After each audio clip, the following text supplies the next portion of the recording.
যে আর সহ্য হচ্ছে না। আর কত কষ্ট দেবেন আমাকে বিধাতা। জীবনের সুখ কি জিনিস তা তো চোখেই দেখলাম না। যাও দুটো মেয়ে হলো, তাও তাদের হারিয়ে ফেললাম।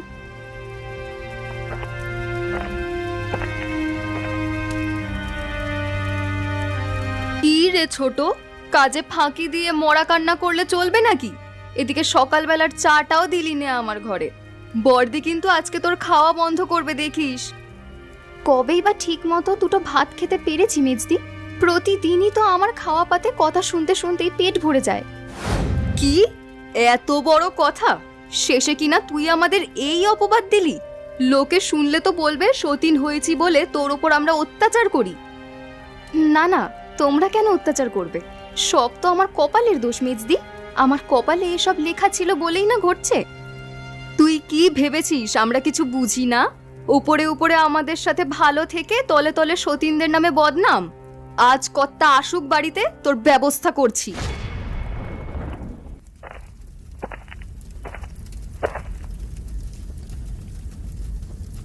কি ব্যাপার মেজো? তোকে পাঠালাম জল খাবারের খোঁজে, আর তুই কিনা এখানে এসে চেঁচামেচি করছিস? বলি সকাল সকাল রান্নাঘরে এত হট্টগোল কিসের শুনি? চেঁচামেচি কি আর সাধে করি দিদি? ছোট বলে কিনা আমরা নাকি ওকে ঠিক মতো পেট পুরে খেতে দেই না। কি এত বড় কথা? কি রে ছোট, মেজো যা বলছে তা কি ঠিক বলছে? এখন আমি যাই বলি না কেন, তোমরা কি আর আমার কথা বিশ্বাস করবে? সেই তো শেষমেশ আমাকেই দোষী সাব্যস্ত করবে। তোর তো সাহস কম নয় ছোট, আমার সামনে দাঁড়িয়ে আমার মুখে মুখে তর্ক করিস। দাঁড়া, আজকে তোকে আমি উচিত শিক্ষা দেবো। এই মেজো, খাবার যা আছে সব নিয়ে চল। আজকে ও সারা দিন না খেয়েই থাকবে। একদম ঠিক বলেছো দিদি। একবেলা না খেয়ে থাকলে আর এমন কাব্য মারা কথা বের হবে না মুখ দিয়ে। এসব মরা কান্না বাদ দিয়ে দুপুরের রান্না শুরু কর ছোট। বর্দি চলো আমরা খেয়ে নেই গিয়ে। তাই চল, খাবারগুলো নিয়ে আয় তাড়াতাড়ি।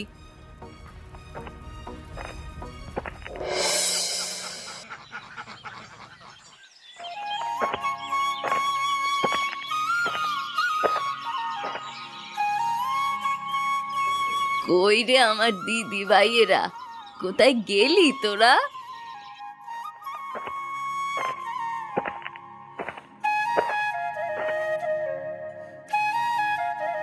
কি হয়েছে ঠাকুমা, ডাকছো কেন আমাদের? বাড়ি এসে তোদের দেখতে পেলাম না, তাই ভাবলাম কোথাও গেছিস কিনা, সেই জন্যই তো ডাক দিচ্ছিলাম রে। শাক কোথায় পেলে গো ঠাকুমা? আর বলিস নে দিদিভাই, একটু কমলার কাছে গিয়েছিলাম, ফেরার পথে দেখি গোপাল পাট শাক নিয়ে যাচ্ছে, তাই আমি কটা শাক চেয়ে আনলাম। বাবা, গোপাল কাকা তোমাকে শাক দিয়ে দিল এত সহজে? কাকা যে হাড় কিপটে, এত সহজে তো কাউকে কিছু দেওয়ার পাত্র নয় সে। ওরে বোকা মেয়ে, আমার নামও তো গয়া রানী, এত সহজে হার মানার পাত্রী আমিও যে নই। শাক না দিয়ে কোথায় যাবে শুনি? যাক, ভালোই হয়েছে। এমনিতেও তো ঘরে তেমন কিছুই নেই আজ রান্না করার মতো। দুটো আলু সেদ্ধ আর পাট শাক দিয়ে আজকের দিনটা পার হয়ে যাবে ঠাকুমা। তোদের জন্য বড্ড মায়া হয় রে দিদিভাই, আমি তো তোদেরকে ঠিক মতো খেতে দিতে পারি নে। না জানি কার বুকের ধন আমার বাড়িতে অবহেলা এভাবে পড়ে আছিস। আমাদেরকে নিয়ে তোমার কোনো চিন্তা করতে হবে না ঠাকুমা, আমরা এখানে দিব্যি ভালো আছি। তুমি না থাকলে হয়তো বানের জলে ভেসে কুমিরের পেটে চলে যেতাম। বিধাতা মানুষকে সুখ দুঃখ দিয়ে পরীক্ষা করেন দিদিভাই, তোদের এখন দুঃখ দিয়ে পরীক্ষা করছেন। একদিন দেখবি ঠিক তোদের সুখ ফিরে এসেছে। তাই যেন হয় ঠাকুমা, তোমার কথাই যেন সত্যি হয়। তা বলি ছায়া কোথায়? ওকে তো দেখতে পাচ্ছি না। ও বাড়িতে থাকলে তবে না দেখতে পাবে? ওকে তো নদীর ঘাটে পাঠিয়েছি জল আনার জন্য। কখন গেছে জল আনতে? এই তো বেশ খানিক আগেই গেছে, কিন্তু এখনো তো ফিরলো না। আমাদের বাড়ির সাথেই তো নদীর ঘাট, জল নিয়ে আসতে তো এত সময় লাগার কথা না। ঠিক কারোর সাথে গল্পে মজেছে দেখ, না হলে এক ঘটি জল আনতে কারোর এত সময় লাগে নাকি? ও তুমি ঠিকই ধরেছো, ঠিক কারোর সাথে গল্পে মেতেছে। এই মেয়ে যে এত গল্প করায় পটু না। এদিকে সকাল থেকে কিছুই খাইনি আমরা। সে কি, তোরা এখনো কিচ্ছুটি মুখে দিসনি? তোমাকে ছেড়ে আমরা কি খেয়েছি কখনো? এখন শাকগুলো আমায় দিয়ে বারান্দায় বসো দেখি, আমি ভাত নিয়ে আসি রান্নাঘর থেকে। তুই শাকগুলো নিয়ে রান্নাঘরে রেখে দে, ছায়া এলে তারপরই না হয় খেতে বসবো। ঠিক আছে ঠাকুমা, দাও শাকগুলো আমায় দাও।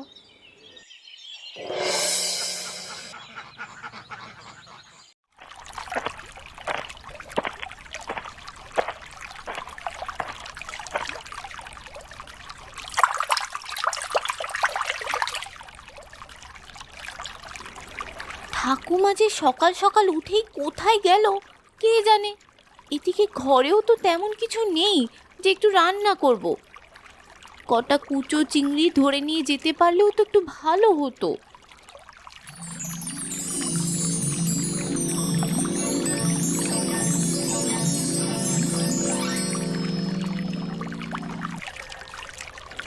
কি রে ছায়া, কলস ডুবিয়ে ডুবিয়ে এত কি বিড়বিড় করছিস? কি এক মনে? কি আর ভাববো কুবের দাদা, ভাবলেই কি আর সমাধান খুঁজে পাওয়া যায়? তা তুমি কোথায় গিয়েছিলে গো? আরে আমি মাঝ নদীতে গেছিলাম রে ছায়া। শুনলাম মাঝ নদীতে নাকি খুব ভালো মাছ পাওয়া যাচ্ছে কদিন ধরে, তাই ভাবলাম এক পা ঘুরে আসি গিয়ে। তা তুমি কি মাছ পেলে?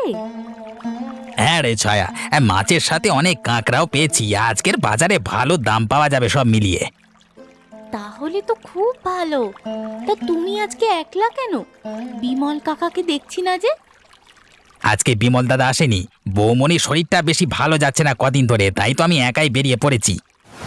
সে কি, কাকিমার আবার কি হয়েছে? ও তেমন কিছু না, কদিন ধরে পেটের ব্যামোয় ভুগছে। আজকে নগেন বৈদ্যের বাড়ি নিয়ে যাব বলেছে। তাহলে বিকেলে এক ফাঁকে আমি আর দিদি গিয়ে বরং কাকিমাকে দেখে আস। সে যা, সেটা মায়া কোথায়? আমি তো একাই জল নিতে এসেছি। এসে ভাবলাম দুপুরে রান্নার তো কিছু নেই, যদি কটা কুচো চিংড়ি ধরে নিয়ে যেতে পারি তাহলে এবেলা আর খাবারের চিন্তা করতে হবে না। ওহো, এই ব্যাপার, তা আমাকে আগে বলবি না তুই? আমার জালে আজকে অনেক কুঁচো চিংড়ি পড়েছে। দাঁড়া দাঁড়া, আমি তোকে কিছু কুঁচো চিংড়ি দিই, বাড়িতে নিয়ে গিয়ে রান্না করে খাস। তাহলে তো খুব ভালো হয় দাদা। আমি তো আরো আজকে দুপুরে রান্নার কথা ভেবে ভেবে একেবারে অস্থির হয়ে যাচ্ছিলাম। এই নে ছায়া, এখানে যা চিংড়ি আছে তা দিয়ে তোদের দুদিন ভালোভাবে কেটে যাবে। তুমি খুব ভালো গো দাদা। এ গায়ের মানুষ আমাদের সাহায্য না করলে আমাদের যে কি হতো। আমরা সবাই মানুষ, একজনের বিপদে আর একজনের সাহায্য করব, এটাই তো নিয়ম। এখন বাড়ি গিয়ে রান্না চড়িয়ে দে দেখি, আমি মাছগুলো নিয়ে হাটে যাই।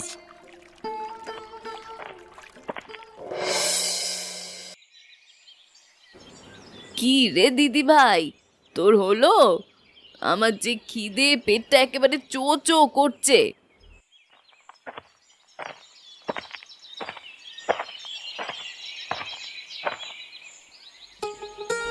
এই তো ঠাকুমা, আমার হয়ে গেছে। সকালেই সব করে রাখবো ভেবেছিলাম, কিন্তু তুমি বাড়িতে নেই বলে আর কুমড়ো ফুলের বড়াটা বানাইনি। তুমি আসলে গরম গরম বড়া খাবে বলে এখন বানাচ্ছি। তোরা দু বোনে সংসারের কত কিছু বুঝিস রে মা। তোদের যে জন্ম দিয়েছে নিশ্চয়ই সে কোনো না কোনো পুণ্য করেছে, কিন্তু অভাগীর কপাল যে বড্ড পোড়া। এত ছোট বয়সে তোদেরকে হারাতে হলো। ভাগ্য কখন কাকে কোথায় নিয়ে যায় তা কে বলতে পারে বলো ঠাকুমা?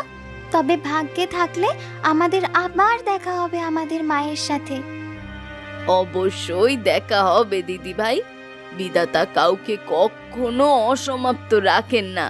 কিছু কেড়ে নিলে তার থেকে অবশ্যই ভালো কিছুই উপহার দেন। তোমার কথাই যেন সত্যি হয় ঠাকুমা। কি রে, ছায়া তো এখনো এলো না। মুখ পুরি কি সকালের বাদ দুপুরে খাবে নাকি? কি জানি, এতক্ষণে তো ফিরে আসার কথা। ওই তো চলে এসেছে।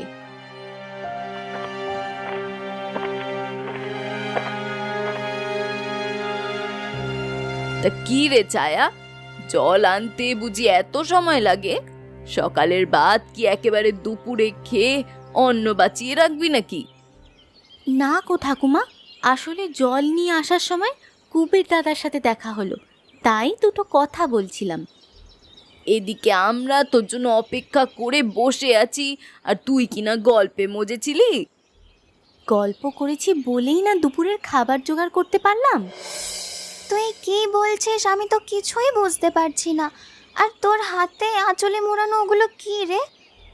কুবের দাদা মাঝ নদীতে মাছ ধরতে গিয়েছিল, আজকে সে অনেক মাছ পেয়েছে।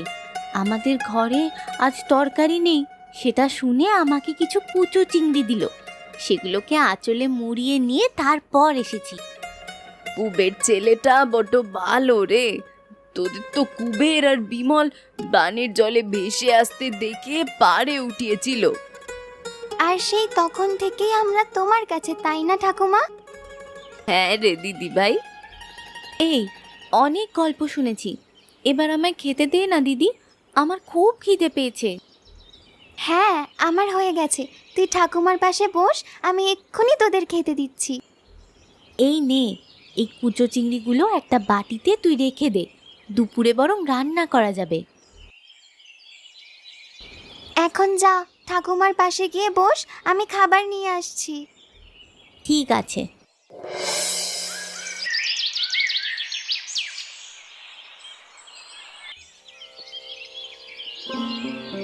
কই গো, আমার দুপুরের খাবার কি আজকে জুটবে না নাকি? ঘরে এত লোক থাকতে আমার খাবার এখনো এলো না কেন?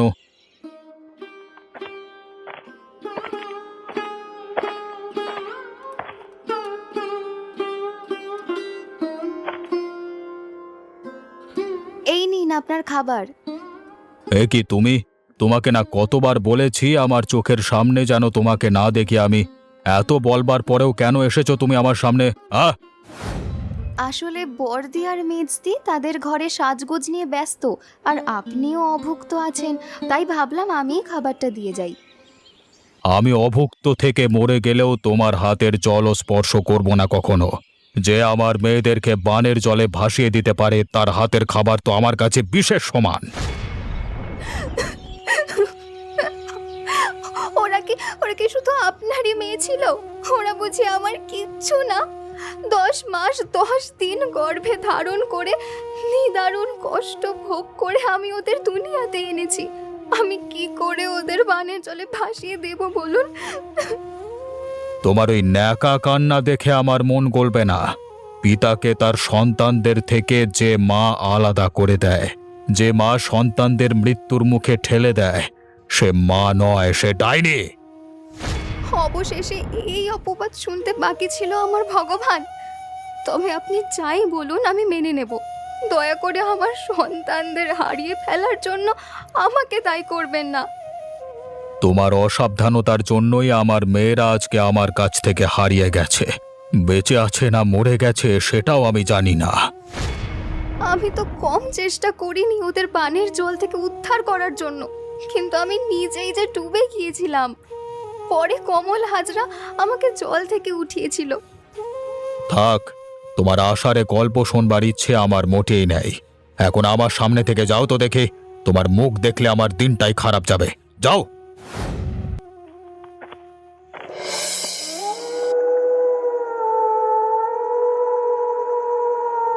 ঠাকুমা, ও ঠাকুমা, আমাদের আজকে একটা গল্প শোনাও না।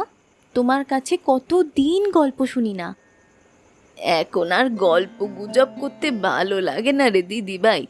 এখন বাস্তবে যেসব কাজ ঘটছে তা যে গল্পের থেকেও বিভীষিকাময়। কেন ঠাকুমা, কি হয়েছে? চারিদিকে দেখছিস না কত খারাপ ঘটনা ঘটছে। সম্পত্তির জন্য মানুষে মানুষে হানাহানি তো লেগেই রয়েছে। নিজের আপনজনদের ক্ষতি করতেও মানুষ এখন দ্বিধা বোধ করে না। সেটা তুমি ঠিকই বলেছ ঠাকুমা। এখন আর মানুষের মাঝে ভালো দিকগুলো তো দেখাই যায় না। মানুষ এখন নিজের স্বার্থের জন্য কত খারাপ কাজ করে। কি জানি, হয়তো আমরাও কারোর রোষের শিকার হয়েই ওই বানের জলে ভেসে এসেছি। না হলে দুটো বাচ্চা কিভাবে বানের জলে ভেসে আসে বলো তো? হয়তো তাই হবে, আবার অন্য কোনো দুর্ঘটনাও হতে পারে। সে যাই হোক, তবে কিছু একটা তো আছে। যদি কখনো সুযোগ আসে তবে সত্যের উদ্ঘাটন অবশ্যই হবে। সে তো অবশ্যই হবে। এখন চলো আমরা বরং গিয়ে খেয়ে নিই, আমার বড্ড খিদে পেয়েছে। আর তাছাড়া রাত তো অনেক হলো, ঘুমাতে যেতে হবে। সকালে আবার বিমল কাকার বাড়িও তো যেতে হবে। কেন? বিমলের বাড়ি কেন যাবি? তোমাদের তো বলতেই মনে নেই, কাকিমা বড্ড অসুস্থ, তার পেটের ব্যামো হয়েছে। তাই ভাবলাম একবার গিয়ে বরং দেখে আসি। বেশ তো, আমরাও তাহলে সকালে তোর সাথেই যাব। কাকিমার শরীর খারাপ, আর আমরা দেখতে না গেলে হয় নাকি? বিমলের বউটা বিপদে আপদে আমাদের কত সাহায্য করেছে, যেতে তো হবেই। এখন চল, রাতের খাবার খেয়ে বরং তাড়াতাড়ি শুয়ে পড়ি। তোমরা বসো এখানে, আমি তোমাদের খাবার আনছি। তা কি রান্না করেছিস তোরা দিদিভাই? কুচো চিংড়ি আর ডাল বেটে বড়া বানিয়েছি, আর ওই দুপুরের পাট শাক আছে। ওতেই আমাদের ভালো মতন হবে। চল খেতে বস। হ্যাঁ হ্যাঁ, আবার সকালে তো উঠতে হবে।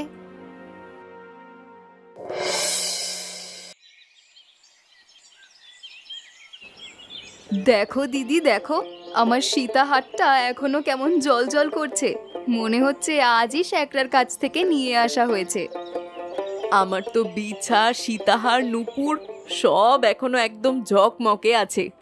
এই গয়না ছাড়াও আবার আমাদের কাছে তো ছোট বউয়ের গয়নাও আছে। সেই গয়নাগুলো আমরা দুজনে ভাগ করে নিলে কেমন হয় বলো তো দিদি? কথাটা তুই মন্দ বলিসনি রে মেজো, সব তো এখন আমাদেরই। ওর মেয়ে দুটো বানের জলে ভেসে গিয়ে আমাদের একেবারে সব পথ খুলে গেছে। কর্তা অসুস্থ হলে বা মারা গেলেও তো এই জমি জমা, এই সকল সম্পত্তি আমাদের হবে। তখন আমাদের হুকুমে পুরো গ্রাম চলবে দিদি। এ তুই কি কথা বলছিস মেজো? হাজার হলেও সে তো আমাদের স্বামী। সন্তান না হওয়ায় আমাদেরকে কম লাঞ্ছনা তো দেননি তিনি, আর এখন আমাদের হাতে সব চলে আসলে ভাবো তো কেমন হবে। তা কিন্তু তুই মন্দ বলিসনি।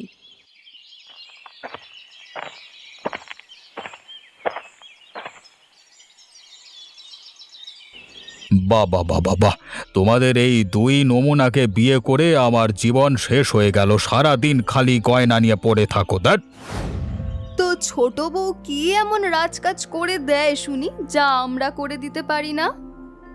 কাজের বেলায় অষ্টরম্ভা আর কথার বেলায় মুখ দিয়ে খই ফোটে। বলি, রাত তো কম হলো না, আমাকে কি খেতে দেবে না নাকি তোমরা? কেন, ছোট রান্না করেনি বুঝি? সে রান্না করলেও খেতে দেওয়ার দায়িত্ব কিন্তু তোমাদের। কিন্তু তোমাদের মন পড়ে আছে তো এই গয়নার ভেতর। দাও, এগুলো আমাকে দাও, এগুলো সিন্ধুকে উঠিয়ে রাখবো আমি। এ কি কথা? এগুলো তুমি কেন নেবে? বেশ, এখন পড়ে থাকো, কিন্তু সকালের মধ্যে সব ফিরিয়ে দেবে। এগুলো কাছে থাকলে তোমাদের কোনো কাজে মন বসবে না। আর হ্যাঁ, বানের জল আসতে শুরু করেছে, কালকে আমি নদী ভ্রমণে যাব।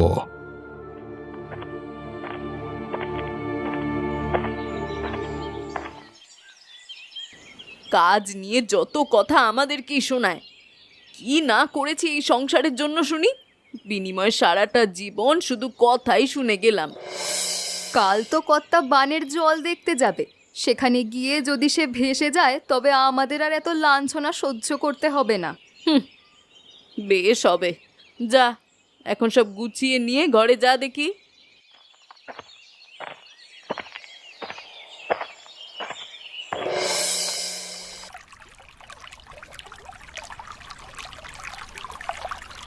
তা গয়না ফেলে হঠাৎ বানের জল দেখতে আসবার স্বাদ হলো কেন তোমাদের? তা কি করব শুনি, গয়নাগুলো তো তুমি নিয়েই নিয়েছো, তাই ভাবলাম তোমার সাথে এসে বানের জল কেমন এসেছে সেটাই বরং দেখে যাই। যাক, সদ্বুদ্ধির উদয় হয়েছে তাহলে দেখছি। সে না হয়ে কি উপায় আছে? সদ্বুদ্ধি না হলে যে আমরা আর এই গ্রামের রাজত্ব করার স্বপ্ন দেখতেই পারবো না। মানে কি বলতে চাইছো তোমরা? আজ তুমি এই বানের জলে ভেসে যাবে, আর আমরা হব এই গ্রামের প্রধান। আমাদের কথায় এবার এই গ্রাম চলবে। তোমাদের সাহস তো কম নয়। আহ!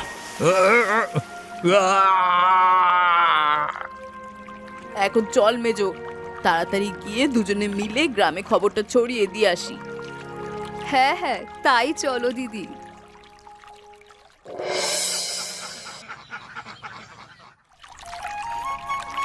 শুনলাম মাঝ নদীতে নাকি খুব মাছ হচ্ছে কিছুদিন ধরে। তুমি ঠিকই শুনেছো দাদা। বৌমনি অসুস্থ ছিল যখন, তখন আমি একবার মাঝ নদীতে গেছিলাম। তা হ্যাঁ রে কুবের, মাছ পেয়েছিলিস? হ্যাঁ দাদা, অনেক মাছ পেয়েছিলাম। সেই মাছ বিক্রি করি তো কিছু টাকা তোমাদেরকে দিয়ে এলাম, মানে বৌমনিকে বৈদ্যি বাড়ি নিয়ে যাওয়ার জন্য। ও হ্যাঁ, এবার মনে পড়েছে রে।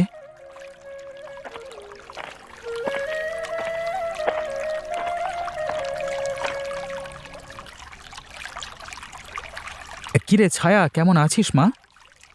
আমি ভালো আছি কাকা। তা তোমরা কেমন আছো? আমরাও ভালো আছি রে ছায়া। তা আজকে মাছ ধরে যাবার পথে তোকে মাছ দিয়ে যাবো ক্ষণ। ঠিক আছে কুবের দাদা, তোমরা নৌকা নিয়ে ফিরে আসলে আমি এক পাক ঘুরে যাব নদীর পাড় থেকে।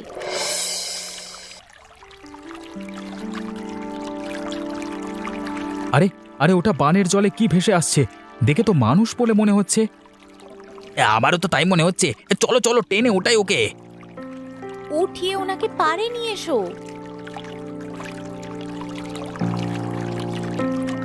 হ্যাঁ, লোকটা জীবিত আছে এখনো, কিন্তু এ গায়ে বা আশেপাশে তো এই লোকটাকে কখনো দেখিনি। আমিও তো ঠিক চিনতে পারলাম না ওনাকে। এখন লোকটাকে নিয়ে কি করি বলো তো আমরা? লোকটাকে এক্ষুনি বাড়ি নিয়ে যেতে হবে। এভাবে এখানে পড়ে থাকলে আরো অসুস্থ হয়ে যাবে তো। বেশ কুবের, তুই ছায়ার সাথে লোকটাকে গয়া পিসির বাড়িতে নিয়ে যা। আজকে না হয় আমি একাই মাছ ধরে আসি। ঠিক আছে দাদা, ঠিক আছে।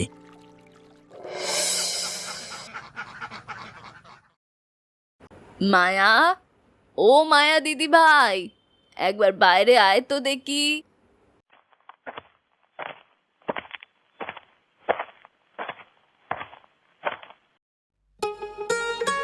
কি হয়েছে ঠাকুমা? আমায় ডাকছো কেন? কাল বিকেলে পানগুলো এনেছিলাম, এখন না ধুয়েই আমি পান সাজাতে বসে পড়েছি। আমাকে এক ঘটি জল এনে দিবি দিদি ভাই? এখন আর পান জলে ধুতে হবে না ঠাকুমা। কাল সন্ধেবেলায় আমি সব পান ধুয়ে পরিষ্কার করে রেখেছি। সেই জন্যই তো আমি দেখে পান সাজতে বসে পড়লাম। দেখতে তো একদম সতেজ আর পরিষ্কার দেখাচ্ছে।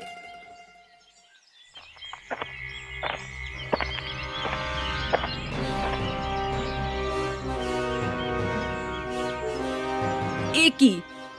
কে এলো? বানের জলে ভেসে এসেছে, তাই আমরা বাড়িতে নিয়ে এলাম। আমি এখন গেলাম, আমার একটু কাজ আছে। হ্যাঁ, চোখ মুখে জলের ছিটা দে ছায়া। তা তুমি কে বাবা? বানের জলে তুমি ভেসে আসলে কি করে? আমি কোথায়? আপনি এখন কদমতলিতে আছেন। বানের জলে ভেসে নদীপথে এখানে চলে এসেছেন, তাই আমার বোন আপনাকে বাড়ি নিয়ে এলো। ভাগ্যের কি নির্মম পরিহাস! এই দুই মেয়ে আজ থেকে বছর 15 আগে বানের জলে ভেসে এসেছিল, আর আজকে তুমি এলে বাবা। কি, এরা বানের জলে ভেসে এসেছিল? এদের শরীরে কি পোশাক ছিল তখন? ওদের শরীরে যেসব জামা কাপড় ছিল তা দেখে অনুমান করতে পেরেছিলাম যে এরা খুব ভালো ঘরের কোনো মেয়ে হবে। আর হাতে দুটো বাজু ছিল, তাই না? এই যে দেখুন, আমাদের হাতের বাজু। কিন্তু আপনি কি করে জানলেন? কারণ তোরা যে আমারই মেয়ে। আমি হলাম গিয়ে কুসুমপুরের মোড়ল। আমার হারিয়ে যাওয়া দুই মেয়ে তোরা, বানে ভাষা দুই বোন এখানে চলে এসেছিস। সত্যি? তুমি তাহলে আমাদের বাবা? কিন্তু আমাদের মা কোথায়? সব বলবো, এখন আমার সাথে বাড়ি চল তোরা। আমাদের সাথে কিন্তু ঠাকুমাও যাবে, তাকে ফেলে আমরা কোথাও যাব না। অবশ্যই যাবে। আপনার এই ঋণ আমি কখনো শোধ করতে পারবো না। আপনার জন্য আমি যা করতে পারবো সেটাই করব। এখন থেকে আপনি আমাদের সাথেই থাকবেন। ঠিক আছে বাবা, চলো তবে বাড়ির দিকে যাওয়া যাক।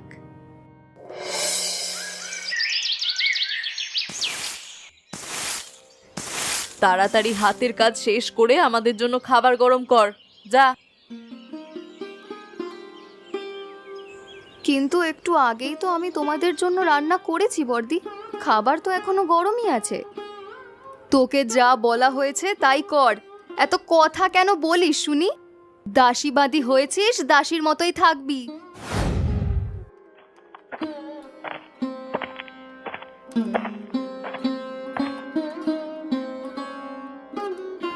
কে দাসী আর কে গিন্নি সেটা আমি ঠিক করবো এ বাড়িতে। এ কি, তুমি তুমি কি করে বেঁচে ফিরলে? বানের জলে ভেসে গিয়ে আজ পর্যন্ত কেউ তো বেঁচে ফিরতে পারেনি। বিধাতা যদি আয়ু রাখে তবে কারোর সাধ্য নেই তাকে মেরে ফেলবার। আমাদের ক্ষমা করে দাও, আমরা ভুল করে ফেলেছি। হ্যাঁ, আপনি আমাদের ক্ষমা করে দিন, আমরা ইচ্ছে করে আপনাকে ধাক্কা মারিনি। তোমাদের কোনো ক্ষমা হবে না। তোমাদের কুবুদ্ধি শুনে আমি ছোট বউকে অনেক লাঞ্ছনা দিয়েছি। তবে আজকে সবাই আরও একটা সত্যি কথা জেনে নিন। আজ থেকে 15 বছর আগে আমি যখন আমার মেয়েদেরকে নিয়ে বানের জল দেখতে গিয়েছিলাম, তখন বড়দি আর মেজদি মিলে আমার মেয়েদেরকে বানের জলে ফেলে দিয়েছিল। তুমি আমাকে আগে কেন বলনি গিন্নি? অনেকবার বলতে চেষ্টা করেছিলাম, কিন্তু তখন তো আপনি আমার কথা শুনতেই চাইতেন না। আবার ভুল হয়ে গেছে গিন্নি, তুমি আমাকে ক্ষমা করো। তোর মেয়ে হারায়নি রে মা, এই যে মায়া আর ছায়া, তোর বানে ভেসে যাওয়া দুই মেয়ে। কি সত্যি? হ্যাঁ গিন্নি, হ্যাঁ। আয় মা, তোরা আমার বুকে আয়, এই অভাগীর কোল শান্ত কর এবার। এবার বলো তোমাকে কি শাস্তি দেব? পুলিশ ডাকবো নাকি পঞ্চায়েতে বিচার করব? আমাদের যে বড্ড ভুল হয়ে গেছে, তুমি আমাদেরকে এবার ক্ষমা করে দাও। তোমাদের কোনো ক্ষমা নেই। তোমাদের জন্য আমি ছোট গিন্নিকে অনেক নির্যাতন করেছি। তোমাদের জন্য আমার মেয়েদের 15টা বছর নষ্ট হয়েছে। ভালোয় ভালোয় এ বাড়ি ছেড়ে চলে যাও, না হলে কিন্তু পঞ্চায়েত ডেকে চাবুক মারাবো তোমাদের পিঠে।